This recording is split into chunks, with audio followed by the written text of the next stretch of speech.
Bismillahirrahmanirrahim. Assalamualaikum warahmatullahi wabarakatuh.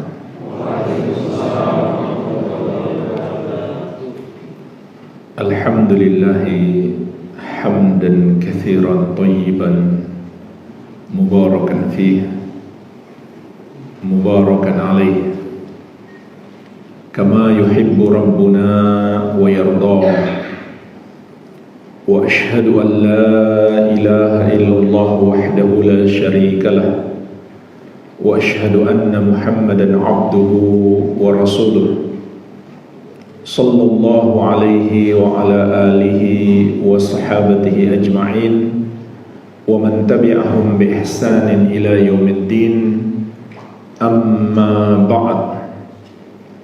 Fa ikhwani fid din wa akhwati fillah, kaum muslimin wal muslimat yang saya cintai dan saya muliakan, rahimani wa rahimakumullah. Semoga Allah subhanahu wa ta'ala senantiasa mencurahkan rahmatnya kepada kita sekalian. Kita akan berbicara tentang pentingnya dakwah tauhid. Ada 7 sebab atau minimalnya 7 alasan yang menunjukkan kepada kita betapa pentingnya dakwah tauhid. Yang pertama adalah tauhid merupakan tujuan kita diciptakan di muka bumi ini. Sebagaimana Allah tegaskan dalam surat Az-Zariyat ayat ke-56, "Wa ma khalaqatul jinna wal insa illa liya'budun." Dan tidaklah Aku menciptakan jin dan manusia kecuali agar mereka beribadah kepadaku. Inilah tujuan hidup kita. Mengapa Allah menciptakan kita di muka bumi ini? Untuk beribadah kepadanya. Sahabat yang mulia Ibnu Abbas radhiyallahu ta'ala anhuma mengatakan, sebagaimana disebutkan oleh Al-Baghawi rahimahullah dalam tafsir beliau, kullu ma warada fil Qur'ani minal ibadah famaknaha tauhid. Semua kata ibadah yang tertera di dalam Al-Quran artinya adalah tauhid. Maka misi hidup kita adalah beribadah kepada Allah, yaitu mentauhidkan Allah, bukan sekedar menyembah Allah subhanahu wa ta'ala, tapi memurnikan penyembahan kita hanya untuk Allah semata-mata. Maka dakwah kepada tauhid adalah mengajak manusia kembali kepada tujuan diciptakannya, menyembah hanya kepada Allah yang satu saja dan tidak mempersekutukannya dengan sesuatu apapun. Dan dengan sebab inilah manusia itu menjadi mulia. Sebaliknya, tanpa tauhid maka kita akan menjadi makhluk yang paling hina. Sebagaimana Allah ingatkan dalam surat Al-Bayyinah ayat ke-6, innal ladzina kafaru min ahlil kitab wal musyrikina fi nari jahannama khalidina fiha ulaika hum syarrul bariyah. Sesungguhnya orang-orang kafir yang berasal dari golongan ahlul kitab, yaitu al-Yahud wan Nasara, dan al-musyrikin, semua orang-orang musyrik, yaitu orang-orang yang tidak memiliki tauhid, yang menduakan Allah, yang menuhankan selain Allah, atau yang mempersembahkan ibadahnya kepada selain Allah. Tempat mereka di neraka jahanam, mereka kekal di dalamnya. Mereka itulah seburuk-buruk makhluk. Maka jemaah sekalian, dengan merealisasikan tauhid, tujuan kita diciptakan di muka bumi ini, kita selamat dari menjadi makhluk yang paling buruk, makhluk yang paling hina. Inilah pentingnya dakwah tauhid. Manusia akan menjadi makhluk yang paling hina tanpa tauhid. Maka orang yang mendakwahkan tauhid adalah orang yang paling besar jasanya kepada orang lain. Ini yang pertama. Yang kedua, karena tauhid itu adalah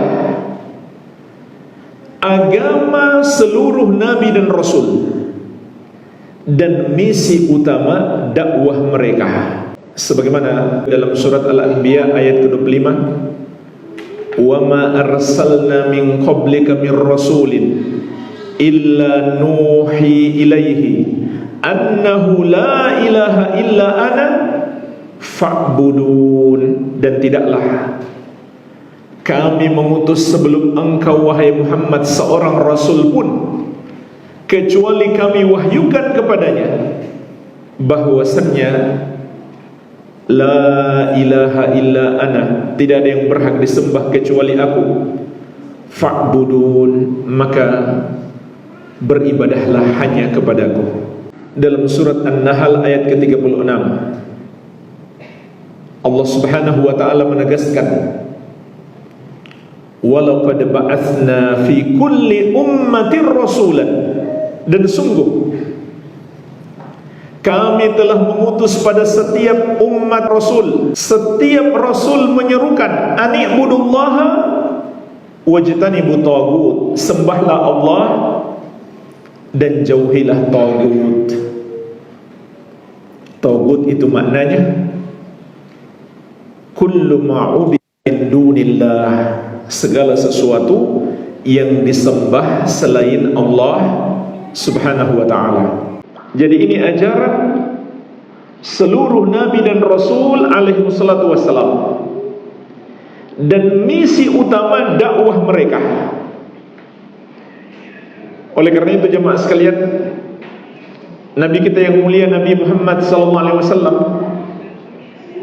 ketika mengutus Mu'adz bin Jabal radhiyallahu anhu ke negeri Yaman untuk berdakwah, sebagaimana diriwayatkan Al-Bukhari dan Muslim dari Ibnu Abbas radhiyallahu ta'ala anhumah, maka Nabi SAW berwasiat kepada beliau, "Falyakun awwala ma tad'uuhum ilaihi syahadatu an la ilaha illallah wa fi riwayatin ila ayyuwahidullah."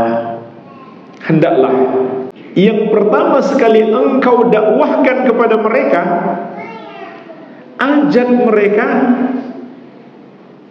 kepada syahadat la ilaha illallah. Dalam riwayat yang lain, ajak mereka mentauhidkan Allah Subhanahu wa ta'ala. Maka seluruh nabi dan rasul dan dakwah para sahabat Nabi Muhammad SAW selalu dimulai dengan tauhid, dan bahkan selalu terus menerus memprioritaskan tauhid. Oleh karena itu, orang yang mau mengikuti jejak dakwah para nabi dan rasul dan para sahabat radhiyallahu taala anhum ajma'in harus mementingkan tauhid. Dan inilah sesungguhnya ciri utama dakwah ahli sunnati wal jamaah. yang membedakan dengan dakwah-dakwah yang lain. Mungkin ada orang yang baru hijrah menjadi bingung, saya mau ikut golongan yang mana? Yang mana yang benar? Karena semuanya berdakwah. Maka di antara cara mudahnya untuk mengenal golongan yang benar adalah lihatlah perhatian mereka terhadap urusan tauhid. Kalau golongan itu memberi perhatian utama atau memprioritaskan urusan tauhid, maka itu adalah ciri utama golongan yang selamat. Karena inilah yang dilakukan oleh para nabi dan rasul alaihi wassalatu wassalam. Begitu pula para sahabat radhiyallahu taala anhum ajma'in. Dan kita lihat jemaah sekalian, nabi kita yang mulia Muhammad sallallahu alaihi wasallam dari awal sampai akhir beliau berdakwah selalu mengutamakan tauhid. Dari awal sampai akhir beliau berdakwah selalu mengutamakan tauhid. Di detik-detik beliau wafat, Ummul Mukminin Aisyah radhiyallahu anha sebagaimana dalam riwayat Bukhari dan Muslim menceritakan, dalam keadaan Rasulullah sallallahu alaihi wasallam sudah sangat kesusahan menghadapi sakaratul maut. Apa yang Nabi sallallahu alaihi wasallam ucapkan ketika itu? Beliau mengingatkan kita, laknatullahi 'alal yahudi wan nasara ittakhadhu qubur anbiya'ihim masajida. Allah melaknat Yahudi dan Nasrani yang menjadikan kuburan para nabi mereka sebagai tempat ibadah. Rasulullah SAW mengingatkan ini di detik-detik menjelang wafat beliau. Kenapa jemaah sekalian? Karena menjadikan kuburan sebagai tempat ibadah adalah salah satu pintu utama rusaknya tauhid dan munculnya kesyirikan. Ini dakwah Nabi kita yang mulia sallallahu alaihi wa ala alihi wasallam. Selalu beliau mengutamakan tauhid. Oleh karena itu, jika kita ingin meneladani seluruh para nabi dan rasul dan para sahabat radhiyallahu taala anhum ajma'in, maka kita harus mendakwahkan tauhid. Bukan hanya mendakwahkan tauhid, tetapi juga kita harus selalu mengutamakan tauhid dalam mempelajarinya, mengamalkannya, menjaganya dengan baik, dan mendakwahkannya. Ini yang harus selalu kita utamakan, harus selalu kita kedepankan. Makanya para ulama mengingatkan, jika ada satu kelompok atau seorang dai itu berdakwah tapi dia tidak mengutamakan tauhid, itu adalah cara yang paling mudah kita mengenal kelompok yang menyimpang. Ada sebagian kelompok dakwah mereka lebih didominasi oleh urusan politik. Bagaimana bisa mengumpulkan orang sebanyak-banyaknya, kemudian bisa berkuasa. Ada yang berdakwah untuk tujuan duniawi, ada yang ingin membesarkan kelompoknya, mengagungkan tokoh-tokohnya, dan lain-lain. Ini semuanya adalah ciri-ciri golongan yang menyimpang. Cara mudah kita mengenal golongan yang menyimpang itu adalah kurangnya perhatian mereka terhadap urusan tauhid. Kalau kita ingin meneladani Nabi Muhammad SAW dan para sahabat, maka perkara tauhid ini harus selalu kita utamakan. Utamakan dalam mempelajarinya, mengamalkannya, menjaganya dari kerusakan-kerusakan, dan mendakwahkannya. Oleh karena itu jemaah sekalian, di kesempatan ini saya ingin menasihatkan kepada diri saya sendiri dan kepada hadirin wal hadirat untuk serius dalam belajar tauhid, bersungguh-sungguh dalam mendalami ilmu tauhid. Caranya bagaimana? Orang yang bersungguh-sungguh dan serius belajar tauhid itu seperti apa bentuknya? Dia belajar rutin kitab-kitab yang berbicara tentang tauhid, mulai dari kitab-kitab dasar sampai kitab-kitab menengah, kemudian kitab tingkat atas. Dan ini yang disebut menuntut ilmu secara hakiki. Menuntut ilmu itu jemaah sekalian yang diajarkan oleh para ulama kita adalah menyelesaikan kitab demi kitab. Contoh, ketika kita mau belajar tauhid, dan ini harus yang pertama kita pelajari dan kita dalami. Kalau kita mau melangkah mengikuti jalan Nabi SAW dan para sahabat, ini yang pertama kita pelajari dan kita dalami.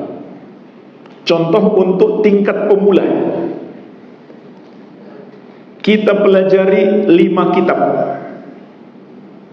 Selesaikan 5 kitab ini, kuasai, paham, walaupun tidak hafal.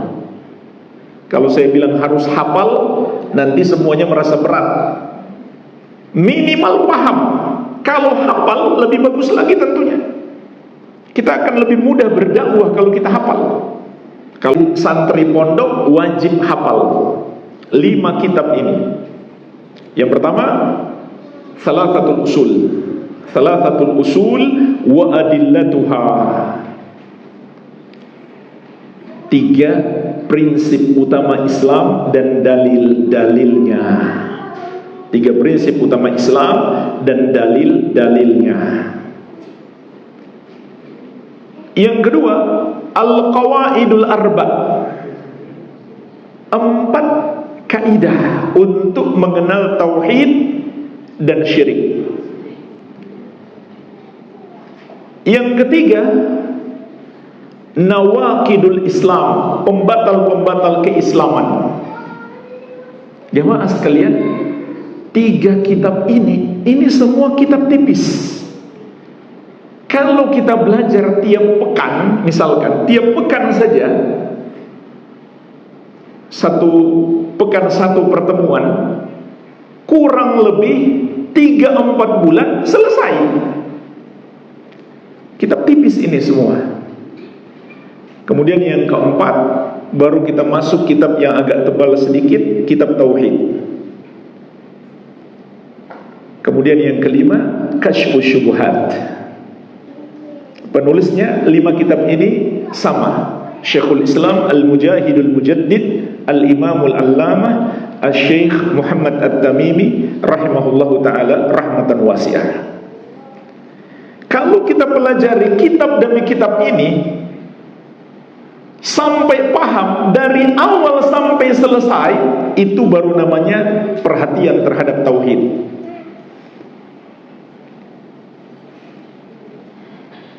Bawa kitabnya saat ke majelis ilmu,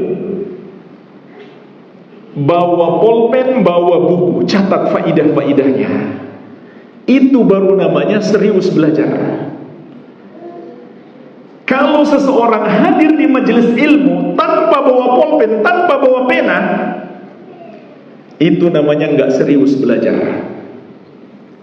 Cuma kita prasangka baik saja, mungkin hafalannya kuat. Mudah-mudahan tersinggung.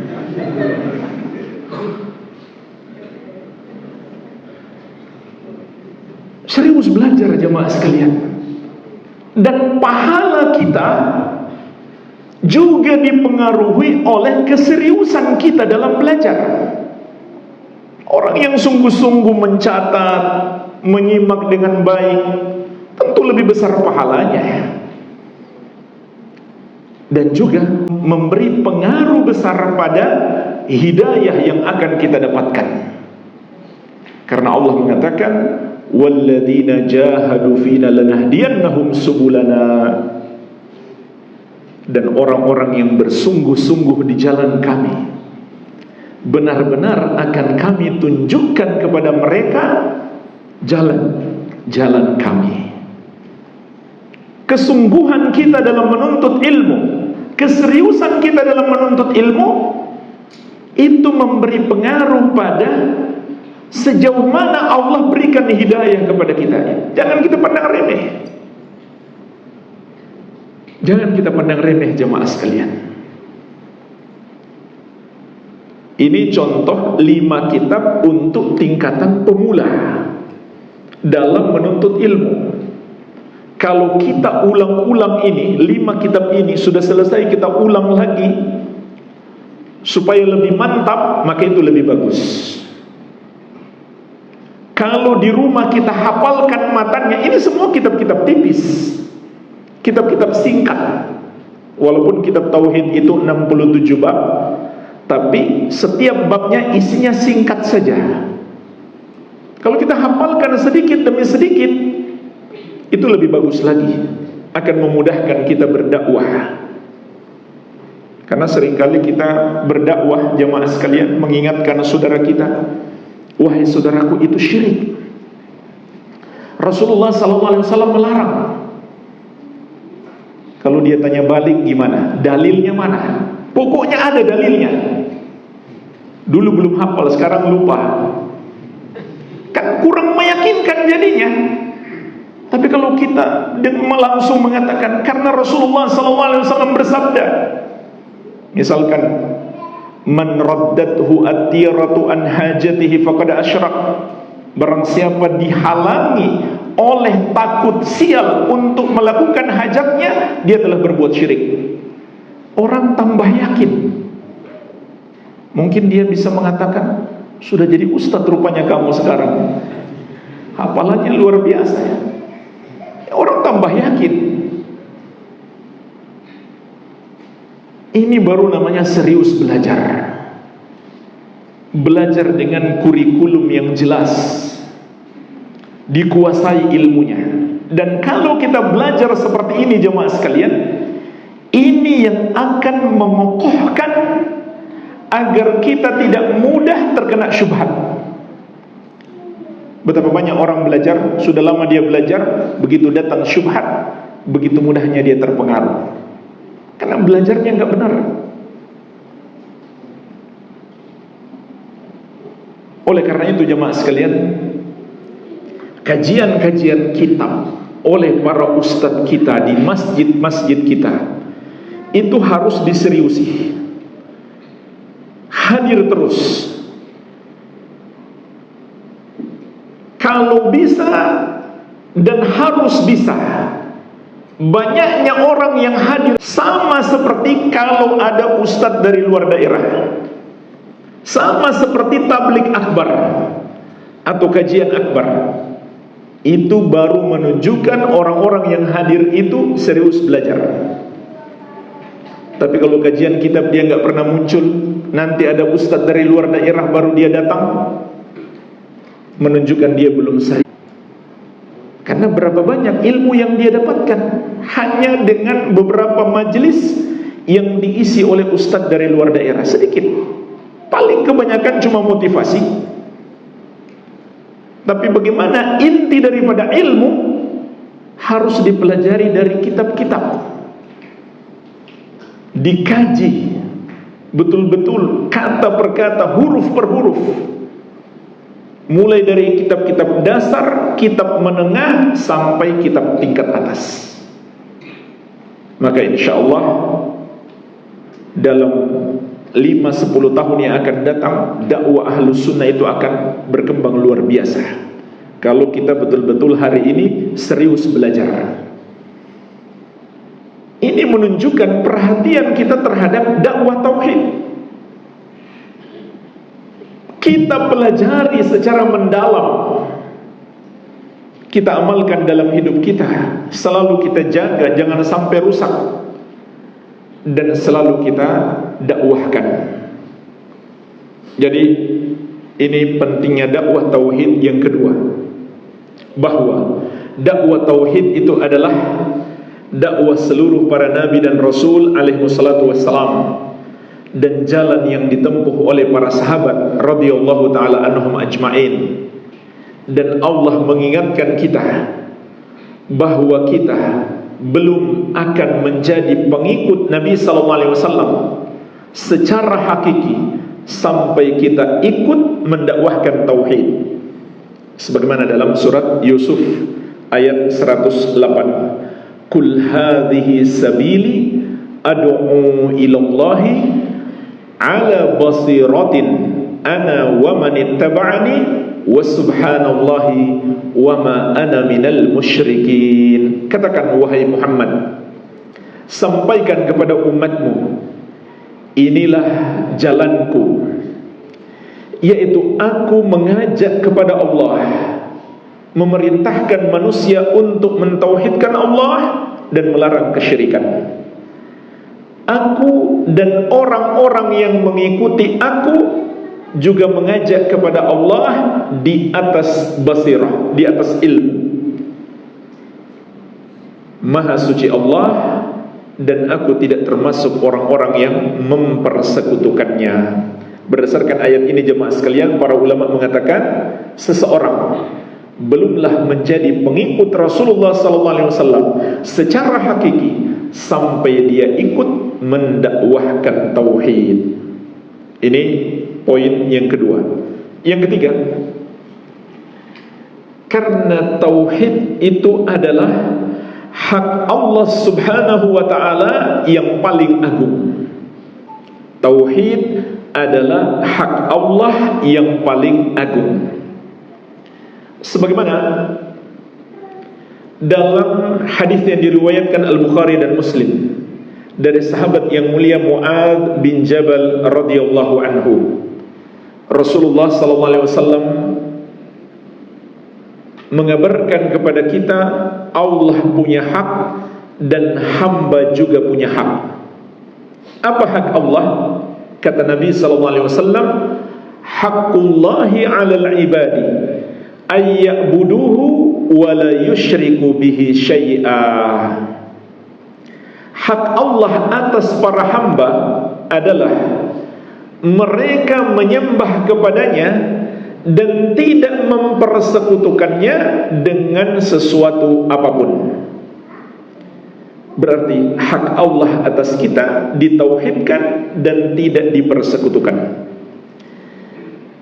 Dan apabila hak Allah ditauhidkan dan tidak dipersekutukan, berarti itu kewajiban kita yang terbesar. Sehingga orang yang mendakwahkan tauhid adalah orang yang mengingatkan manusia untuk mengamalkan kewajiban mereka yang terbesar, yaitu menunaikan hak Allah Subhanahu wa ta'ala. Oleh karena itu, mengajarkan tauhid harus menjadi prioritas, karena tidak ada hak yang lebih besar daripada hak Allah. Sebab Allah adalah zat yang maha besar, yang maha agung. Maka menunaikan haknya adalah kewajiban hamba yang paling agung. Dan hadis yang mulia ini juga memberi pelajaran penting kepada kita, bahwa hamba tidak punya hak untuk menyembah kepada selain Allah. Karena kalau dia menyembah kepada selain Allah, berarti dia tidak menunaikan hak Allah. Hadis ini mengingatkan kita, hamba tidak punya hak untuk menuhankan selain Allah. Karena hanya Allah yang berhak dituhankan, disembah. Ketika hamba menuhankan selain Allah, berarti hamba itu mengabaikan hak Allah subhanahu wa ta'ala. Begitu pula hadis ini mengingatkan kita, hamba tidak punya hak untuk memilih agama selain Islam. Kenapa? Karena hanya Islam yang mengajari manusia untuk menunaikan hak Allah. Dan semua agama selain Islam mengajak manusia untuk melecehkan hak Allah, mengabaikan hak Allah, melakukan dosa terbesar, yaitu menduakan Allah atau menuhankan selain Allah. Itulah sebabnya manusia yang menyembah selain Allah atau beragama dengan selain Islam dihukumi oleh Allah sebagai pendosa terbesar yang disebut musyrik atau kafir. Seandainya manusia punya hak untuk menyembah selain Allah atau beragama dengan selain Islam, tentu nggak berdosa dong. Seperti kalau ada orang tua yang menuntut hak dari anaknya agar anaknya berbakti kepadanya, apakah orang tua itu berdosa? Tentu tidak. Dia hanya menuntut haknya. Maka orang yang menyembah kepada selain Allah, dia tidak berhak melakukan itu. Orang yang beragama dengan selain Islam, dia tidak berhak melakukan itu. Yang dia lakukan adalah melanggar hak Allah. Oleh karena itu, dia dihukumi sebagai pendosa terbesar yang disebut musyrik atau kafir. Dan itulah sebabnya Allah menegaskan, innad dina indallahil Islam. Sesungguhnya agama yang Allah ridhoi hanyalah Islam. Wa may yabtaghi ghairal islami dinan fala yuqbala min wa huwa fil akhirati minal khasirin. Dan barang siapa mencari selain Islam sebagai agama baginya, tidak akan pernah diterima daripadanya, dan dia di akhirat kelak termasuk orang-orang yang merugi. Karena agama selain Islam mengajarkan peribadahan kepada selain Allah subhanahu wa ta'ala. Jadi orang yang mendakwahkan tauhid adalah orang yang mengingatkan manusia untuk menunaikan hak yang paling agung, hak Allah azza wa jalla, dan kewajiban hamba yang terbesar, beribadah hanya untuk Allah yang satu saja. Lalu apa jemaah sekalian hak hamba? Dalam lanjutan hadis Rasulullah SAW menegaskan, wa haqqul ibadi 'ala Allah alla yu'adziba man la yusyriku bihi syai'a. Adapun hak hamba atas Allah adalah Allah tidak akan mengazab orang yang tidak mempersekutukannya dengan sesuatu apapun. Jadi jemaah sekalian, hadis ini menunjukkan kepada kita, tauhid itu adalah jaminan keselamatan dari azab Allah subhanahu wa ta'ala. Berarti orang yang mendakwahkan tauhid adalah orang yang paling berjasa kepada orang lain. Orang yang paling baik kepada kita adalah orang yang mengajari kita tauhid. Karena dengan itu kita dijamin selamat. Ini janji Allah melalui lisan Rasulnya sallallahu alaihi wasallam, bahwa tauhid itu merupakan jaminan keselamatan dari azab Allah subhanahu wa ta'ala. Tapi bagaimana jika seseorang itu masih melakukan dosa-dosa yang lain? dia mentauhidkan Allah, dia tidak berbuat syirik, namun dia masih makan riba, atau dia berjudi, atau dia korupsi, apakah dia juga dijamin selamat dari api neraka? Jawabannya ya, dia juga dijamin selamat. Karena hadis ini mengatakan jaminan selamat itu hanya satu, yaitu tauhid. Selama dia membawa tauhid, walaupun dia menghadap Allah dengan dosa-dosa yang begitu banyak, asalkan bukan dosa syirik, dosa yang merusak tauhid, dia pasti selamat. Tapi jemaah sekalian, keselamatan itu ada dua macam. Selamat yang sempurna dan selamat yang tidak sempurna. Yang sempurna artinya langsung masuk surga. Sedangkan yang tidak sempurna, dia terancam masuk neraka.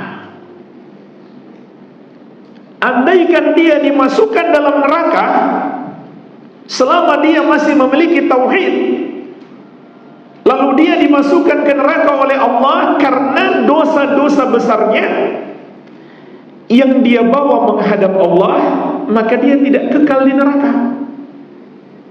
Dia tidak sampai kekal di neraka. Suatu hari Allah akan keluarkan dia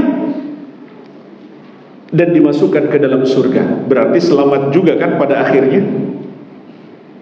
Jadi pasti selamat.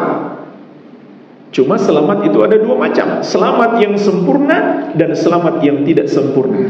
Namun kita harus paham, pasti selamat barang siapa yang datang menghadap Allah dengan membawa tauhid tanpa ada tercampur dengan kesyirikan sedikit pun. Maka inilah pentingnya dakwah tauhid. Orang yang mendakwahkan tauhid adalah orang yang menyelamatkan manusia dari azab Allah Subhanahu wa ta'ala. Ini yang ketiga.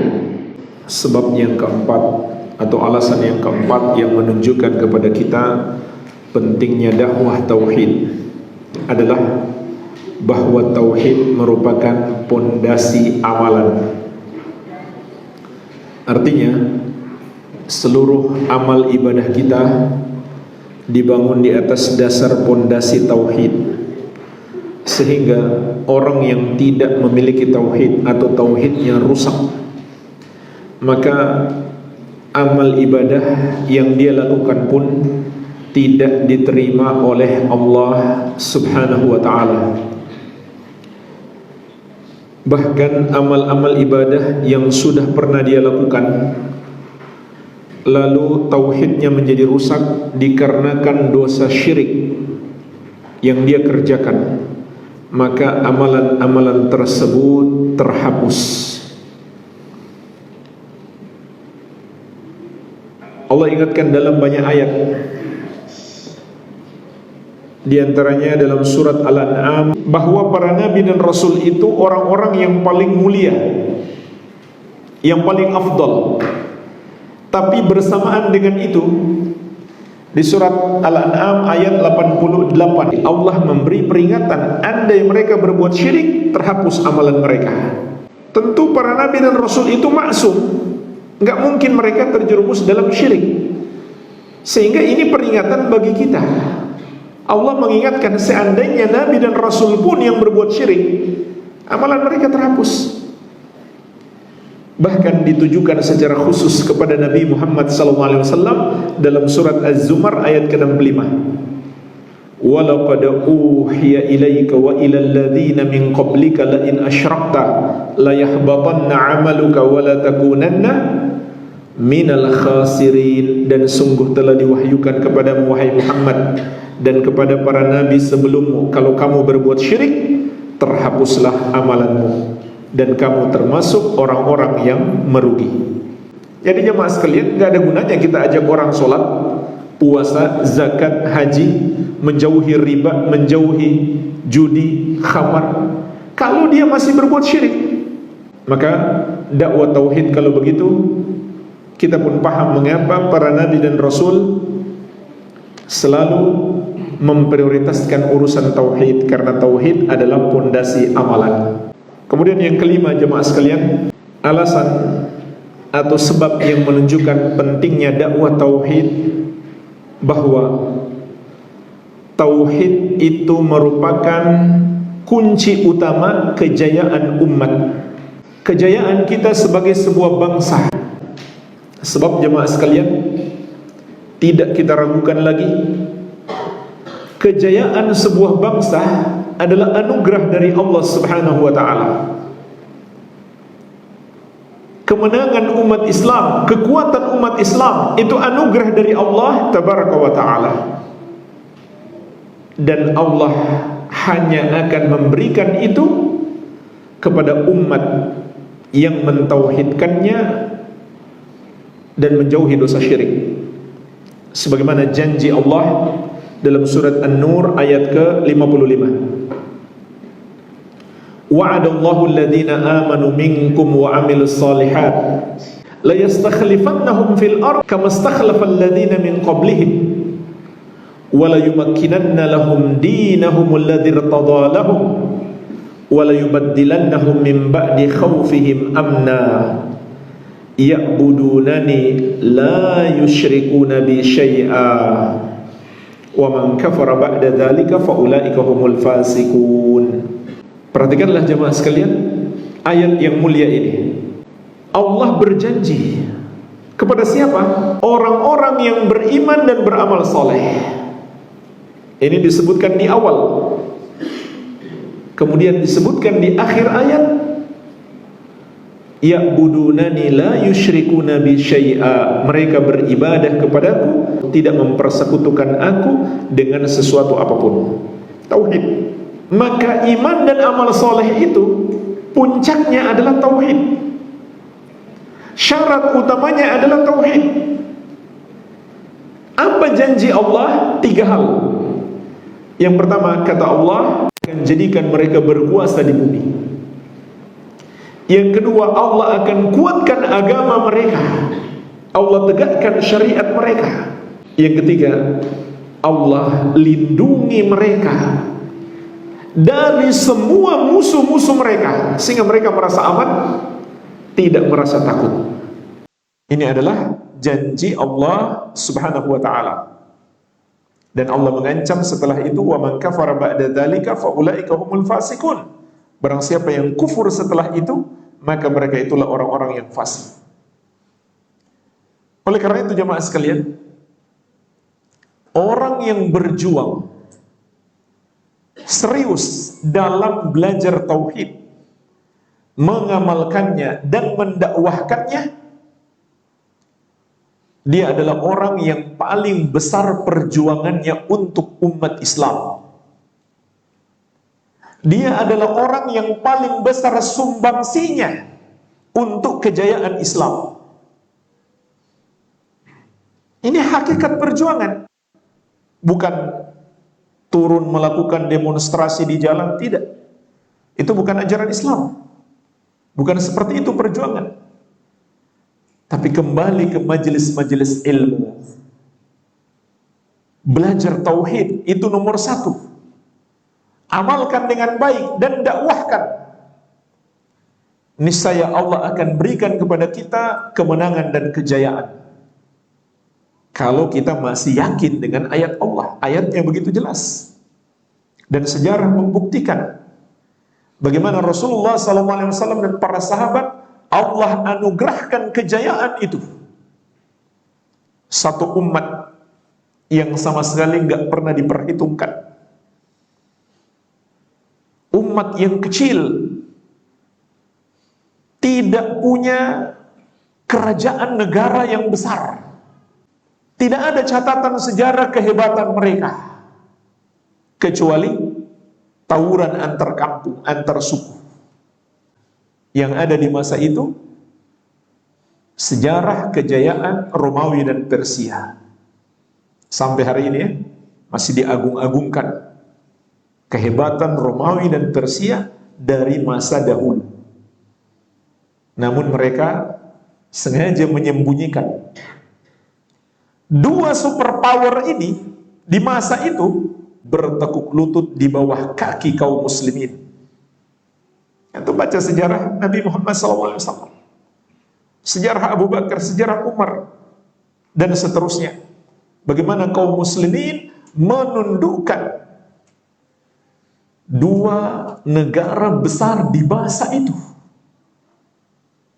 Itu semua nggak mungkin mereka lakukan kecuali dengan pertolongan Allah. Kecuali dengan pertolongan Allah. Dan ingat, kaum muslimin melakukan itu ketika negara-negara ini telah berbuat zalim kepada manusia. Datanglah kaum muslimin untuk membebaskan manusia dari kezaliman bangsa-bangsa ini. Nggak masuk akal jemaah sekalian. Dua negara besar yang ketika itu dunia hampir dibagi dua oleh mereka. Dunia hampir dibagi dua antara Persia dan Romawi, dengan sejarah kejayaan berabad-abad lamanya, dengan tentara yang begitu kuat, dengan kekayaan yang luar biasa, bertekuk lutut di bawah kaki kaum muslimin. Tidak mungkin itu hanya dengan kekuatan fisik dan kekuatan senjata, kalau bukan dengan pertolongan Allah Subhanahu wa ta'ala. Tidak mungkin jemaah sekalian. Sebagaimana sebenarnya kita juga bangsa Indonesia memiliki sejarah yang hampir mirip. Bagaimana dulu para pahlawan bangsa kita, para pahlawan Islam, hanya dengan bambu runcing, dengan kekuatan yang sederhana bisa mengusir penjajah dengan senapan otomatis mereka, dengan sekutu mereka. Tidak mungkin itu hanya berdasarkan kemampuan mereka, tidak. Melainkan itu pertolongan Allah. Dan bangsa ini pun mengakui, tertulis dalam undang-undang kita, atas berkat rahmat Allah yang Maha Kuasa. Ini sebab kemenangan umat dalam sepanjang sejarah. Kalau kita baca jemaah sekalian, dalam sepanjang sejarah umat Islam, tidak pernah umat Islam itu menang melawan musuh-musuhnya dengan kekuatan fisik mereka, persenjataan mereka, jumlah pasukan mereka, tidak. Ketika orang-orang itu datang menzolimi kaum muslimin, tidak pernah kaum muslimin memenangkan pertarungan dengan kekuatan fisik dan senjata. Nggak pernah. Tapi dengan iman dan takwa, dengan tauhid. Bahkan di perang Hunain, ketika jumlah kaum muslimin jauh lebih besar dan muncul sedikit noda di dalam tauhid, maka Allah memberi pelajaran yang sangat berharga bagi kaum muslimin dan untuk kita hari ini. Wa yawma Hunain id a'jabatkum kathratukum falam tughni ankum syai'a, kata Allah, ingatlah perang Hunain ketika kalian takjub dengan banyaknya jumlah kalian, ternyata itu tidak memberi manfaat kepada kalian sedikit pun. Perang Hunain itu jemaah sekalian, 12.000 pasukan kaum muslimin melawan 3.000 orang kafir. Di awal pertempuran kaum muslimin lari kocar-kacir. Sedikit sekali yang tersisa bertahan di medan tempur bersama Rasulullah SAW. Kemudian mereka bertobat, lalu Allah berikan pertolongan. Rasa takjub terhadap kekuatan diri itu noda dalam tauhid. Rasa kagum kepada diri kita itu adalah satu kesalahan yang mengurangi tauhid kita. Maka Allah berikan hukuman. Jadi jemaah sekalian, ini pentingnya dakwah tauhid. Kita tidak akan bisa berjaya secara hakiki sebagai sebuah bangsa tanpa tauhid. Ini kunci utamanya. Nggak ada gunanya kita bicara ekonomi berkembang, teknologi berkembang, dan semua nggak ada gunanya tanpa tauhid. Masa depan anak cucu kita kelak tidak akan menjadi sebuah bangsa yang besar tanpa tauhid. Ini janji Allah. Begitu pula dalam hadis yang diriwayatkan Imam An-Nasa'i dari sahabat yang mulia Sa'ad bin Abi Waqqas radhiyallahu anhu. Rasulullah sallallahu alaihi wasallam bersabda, "Innama yansurullahu hadhil ummah bidha'ifiha bidakwatihim wa salatihim wa ikhlasihim." Hanyalah Allah menolong umat ini karena orang-orang yang lemah di antara mereka, orang-orang fakir. Kenapa? Karena 3 hal yang mereka miliki. Doa mereka, solat mereka, dan keikhlasan mereka. Keikhlasan itu artinya apa? Pemurnian ibadah hanya untuk Allah semata-mata. Dan hanya karena Allah. Itu hakikat ikhlas. Makanya tidak ada ikhlas tanpa tauhid. Ini janji Allah. Orang-orang yang lemah, kalau mereka betul-betul berdoa hanya kepada Allah, solat mereka hanya untuk Allah, dengan solat yang sesuai petunjuk Nabi SAW, dan seluruh ibadah mereka hanya untuk Allah. Kata Nabi SAW, hanyalah Allah menolong umat ini karena 3 hal ini yang dimiliki oleh fuqara kita, orang-orang lemah kita, kaum muslimin. Maka ini syarat satu umat ditolong oleh Allah Subhanahu wa ta'ala. Inilah pentingnya dakwah tauhid agar kita menggapai pertolongan Allah. Yang keenam, sebab yang menunjukkan sangat pentingnya dakwah tauhid, bahwa tauhid itu adalah benteng terkuat untuk menghadapi godaan dan gangguan setan serta hawa nafsu yang menjerumuskan dalam maksiat. Tauhid adalah benteng utamanya. Artinya jemaah sekalian, kita bisa selamat dari perbuatan-perbuatan maksiat, zina, khamar, judi, riba, dan lain-lain.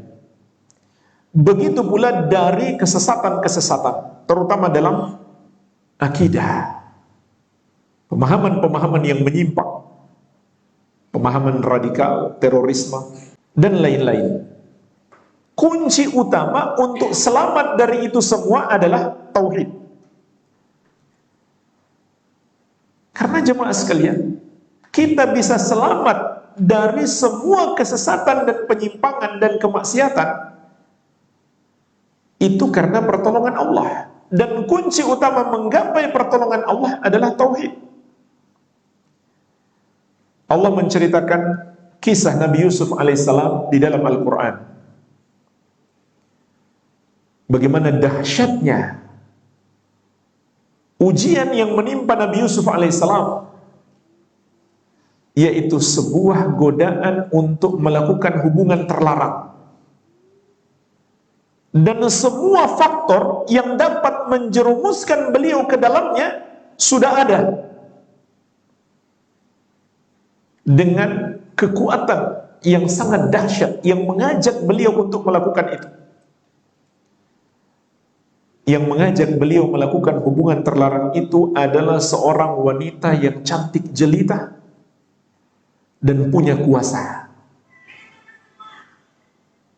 Dan bukan menggoda malu-malu, dia dengan terang-terangan mengajak Nabi Yusuf alaihissalam untuk melakukan itu. Kemudian Nabi Yusuf dijebak dalam sebuah ruangan yang sudah dia kunci pintu dan jendelanya, sehingga tersisa mereka berdua di dalamnya. Dan Nabi Yusuf alaihissalam adalah anak muda yang normal, dan beliau jauh dari kampung halaman. Orang kalau ketahuan berbuat salah di kampungnya, dia akan sangat malu. Tapi di situ beliau jauh dari kampung halaman. Luar biasa.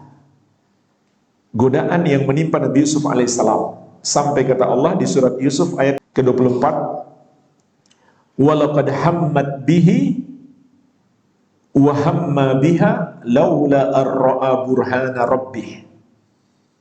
Dan sungguh kata Allah, wanita itu telah sangat ingin melakukan hubungan terlarang itu dengan Yusuf. Dan Yusuf pun hampir saja punya keinginan yang sama. Laula ar-ra'a burhana rabbih, kalaulah dia tidak melihat tanda dari Rabb-nya. Hampir saja Nabi Yusuf alaihissalam punya keinginan yang sama. Kalau tidak Allah menyelamatkan beliau darinya. Lalu Allah menjelaskan kepada kita apa sebab Allah menyelamatkan Nabi Yusuf alaihissalam dari perbuatan dosa besar itu.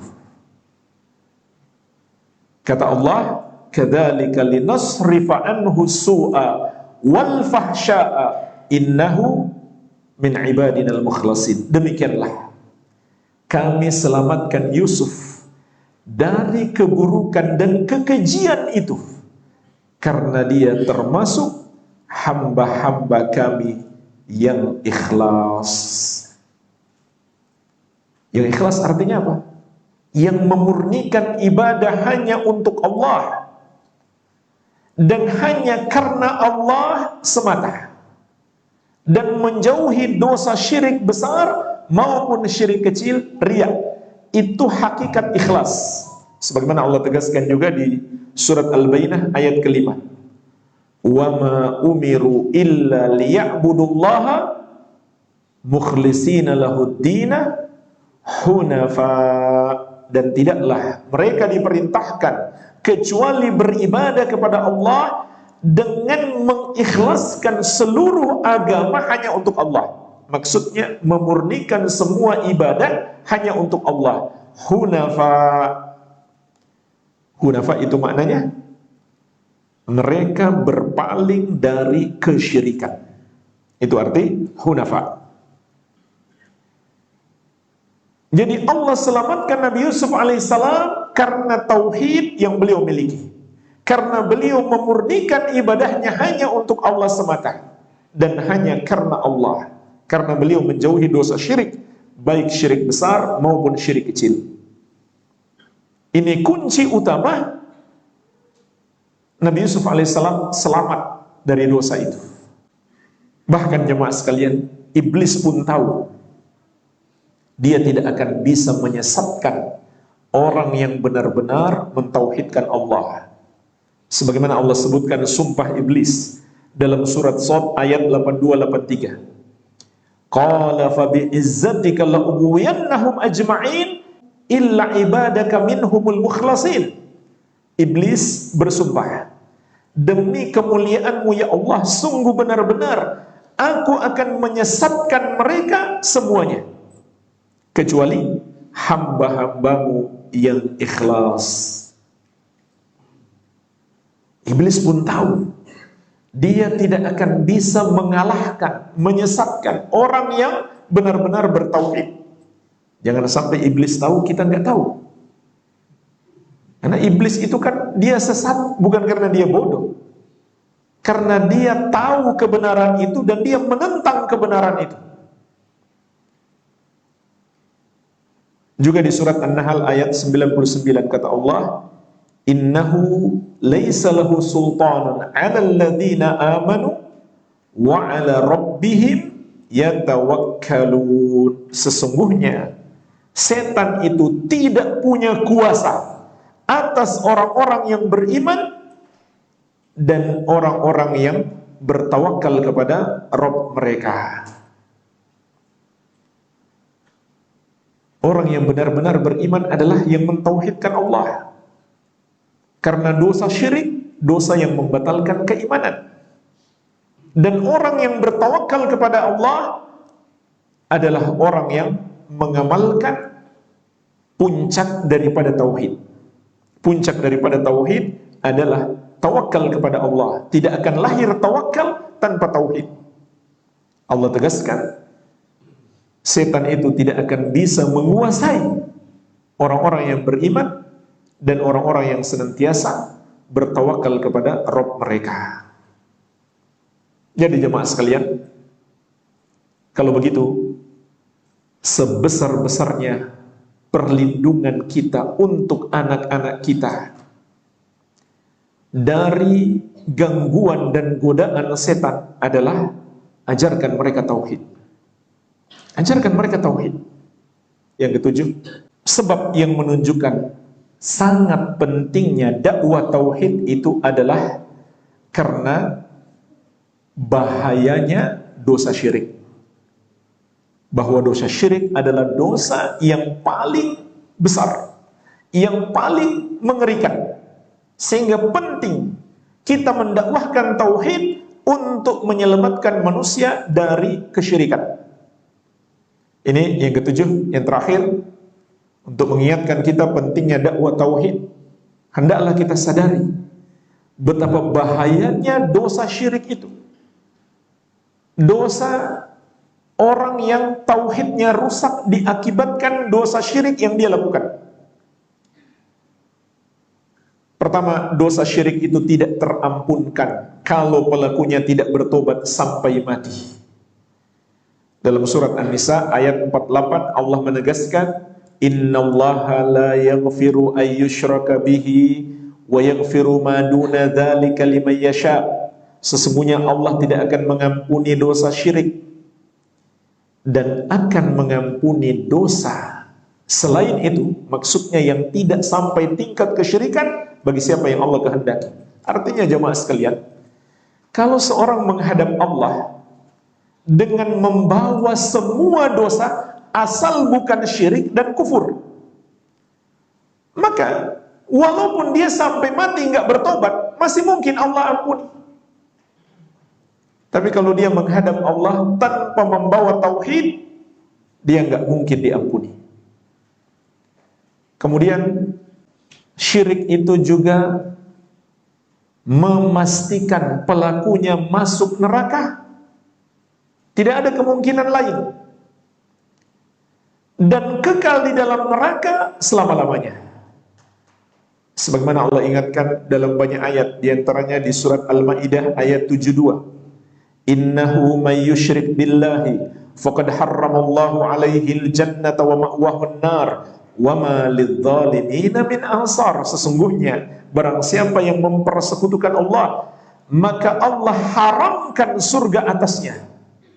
Neraka adalah tempatnya dan tidak ada yang bisa menolong orang-orang yang zalim tersebut. Jemaah sekalian, kalau ada keluarga kita wafat, seburuk apapun keluarga kita, selama dia masih muslim, Allah izinkan kita mendoakan untuk dia. Dan mungkin dia diampuni dengan sebab doa kita. Walaupun selama hidup tukang mabuk, koruptor, tukang makan riba, tapi dia nggak berbuat syirik, sehingga Islamnya tidak batal, sehingga dia mati sebagai seorang muslim, walaupun dia melakukan dosa-dosa besar, kita masih boleh mendoakannya. Tapi kalau dia wafat bukan sebagai seorang muslim, maka Allah melarang kita mendoakannya. Kita doakan pun Allah nggak akan ampuni. Surat At-Taubah ayat 113. Maka lin nabi walladzina amanu ayastaghfiru lil musyrikin walau kanu uli kurba. Tidak boleh bagi seorang nabi dan orang-orang yang beriman untuk memohonkan ampun bagi kaum musyrikin walaupun keluarga dekat. Allah larang kita memohonkan ampun bagi orang-orang musyrik. Kita memohonkan ampun juga tidak akan Allah ampuni. Menunjukkan kepada kita betapa bahayanya dosa syirik itu. Sehingga sangat penting kita bersemangat dalam menyebarkan dakwah tauhid melebihi yang lainnya. Harus selalu kita prioritaskan. Walhamdulillah jemaah sekalian, ini yang bisa saya bahas. Mungkin ada sedikit tanya jawab, saya persilakan. Baik. Jadi pertanyaannya, gimana hukumnya ketika kita dimintai sumbangan untuk membantu acara-acara yang bertentangan dengan syariat. Apalagi yang sampai syirik, tentu itu lebih parah. Maka tidak boleh kita membantu, karena Allah mengatakan wala ta'awanu 'alal itsmi wal udwan. Jangan kamu tolong-menolong dalam dosa dan permusuhan. Jadi walaupun kita nggak terlibat langsung, tetap tidak boleh kita membantu. Dan orang yang ikut membantu, dia mendapatkan dosa yang sama. Bahkan bisa jadi dosanya bisa berkali-kali lipat. Karena bantuan dia, acara itu terlaksana. Yang hadir di acara itu 100 orang. Dia ikut mendapatkan dosa 100 orang.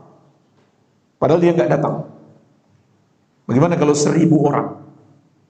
Dia ikut mendapatkan dosa mereka. Karena dia adalah penyebab acara itu terlaksana. Dia ikut mendapatkan dosa mereka tanpa mengurangi dosa mereka sedikit pun. Solusinya bagaimana? Ya katakan terus terang. Mohon maaf, ini acara bertentangan dengan syariat.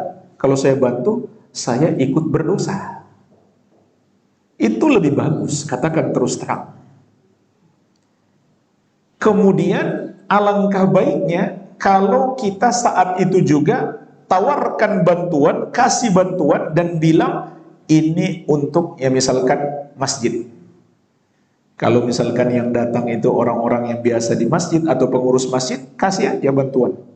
Saya mau ngasih bantuan tapi mohon maaf bukan untuk acara itu. Saya berikan ini untuk masjid. Apakah untuk listriknya, untuk airnya? Kalau kemudian uang yang kita kasih mereka gunakan untuk acara itu, berarti salah mereka, bukan salah kita. Karena mereka tidak amanah. Jadi mungkin itu solusinya. Supaya mereka sedikit terhibur, tetap dikasih. Tapi katakan dengan tegas, jangan buat acara itu. Ini saya berikan untuk masjid. Atau untuk apa saja yang tidak bertentangan dengan syariat. Bisa pula hadiah untuk mereka yang datang itu, yang minta sumbangan. Ini hadiah saja buat kamu, bukan untuk acara itu. Dan ini metode yang bagus dalam berdakwah. Di antara metode Nabi Muhammad SAW dalam berdakwah adalah beliau mengikat hati orang dengan berbuat baik kepadanya, bahkan dengan memberikan harta yang melimpah. Dalam riwayat Muslim dari Anas bin Malik radhiyallahu anhu, Nabi SAW pernah didatangi oleh seorang Arab Badui. Arab Badui kafir. Sudah kafir, kurang ajar lagi. Dia datang kepada Nabi SAW tanpa salam, tanpa basa-basi, dengan suara yang keras, "Wahai Muhammad, berikan saya harta." Bayangkan jamaah sekalian. Tapi apa yang terjadi? Rasulullah SAW memberikan kepadanya kambing sebanyak 1 lembah. Karena Nabi SAW mungkin mengetahui dia memang butuh sebanyak itu. Atau Nabi SAW benar-benar ingin dia masuk Islam. Dan itu terjadi. Orang itu langsung pulang kampung. Sampai di dusunnya. Arab Badui itu kan artinya Arab dusun. Mereka itu kasar karena jauh dari pengajaran, jauh dari ilmu. Ketika dia sampai di kampungnya, dia langsung teriak, "Ay qaumi aslimu fa inna Muhammadan la yu'ti ata'an ma yakhaful faqr." Wahai kaumku, ayo kita masuk Islam. Karena Muhammad ketika memberi, ketika bersedekah, dia tidak takut jatuh miskin. Nah, jadi kalau ada orang datang misalkan minta sumbangan seperti itu, antum siapkan aja kunci mobil. Ini saya sumbang untuk masjid, mobil buat operasional masjid. Itu cara yang baik untuk melembutkan hati orang menerima kebenaran. Kita tetap berbuat baik kepadanya, tapi dalam hal yang bertentangan dengan syariat harus tegas. Itu cara yang terbaik, harus tegas menolak. Sama kalau kita diundang untuk acara seperti itu, kita tolak dengan tegas tapi tetap santun. Itu cara yang terbaik. Kalau kita buat alasan, saya lagi banyak acara, nanti acara yang lain dia undang lagi. Tapi kalau kita sudah tegas dari awal, dia nggak akan undang lagi kita. Tapi dalam kegiatan-kegiatan sosial kemasyarakatan yang tidak bertentangan dengan syariat, usahakan kita terdepan. Ada orang sakit, usahakan kita terdepan membantu dia. Ada bersih-bersih di lingkungan, usahakan kita terdepan. Seperti itu. Yang tidak bertentangan dengan syariat, kita yang terdepan membantu dan ikut serta. Tapi kalau bertentangan dengan syariat, maka kita tegas menolak, itu yang terbaik. Nah, yang menjadi masalah adalah kenapa merasa nggak enak? Karena mungkin di hati kita lebih takut celaan manusia daripada murka Allah. Ini yang berbahaya. Ini yang berbahaya. Kalau nggak kasih nggak enak. Kenapa? Nanti kita dibicarain buruk. Padahal kalau kita kasih, Allah murka kepada kita. Berarti kita lebih takut celaan manusia daripada murka Allah. Ini yang berbahaya. Ini inti masalahnya. Jadi jangan sampai kita lebih takut dikucilkan oleh manusia daripada murka Allah. Dan Nabi SAW mengingatkan, man ardan nasa bisakhatillah wakalahu Allahu ilan nas. Barang siapa mencari keridhaan manusia dengan membuat Allah murka, maka Allah jadikan dia bergantung kepada manusia. Wallahu a'lam. Semoga bermanfaat. Lebih dan kurangnya saya mohon maaf. Wabillahi taufik. Subhanakallahumma wa bihamdik, asyhadu an la ilaha illa anta, astaghfiruka wa atubu ilaik. Wa sallallahu ala nabiyyina Muhammadin wa alihi wa sallam. Wa akhiru da'wana alhamdulillahi rabbil alamin. Wassalamualaikum warahmatullahi wabarakatuh.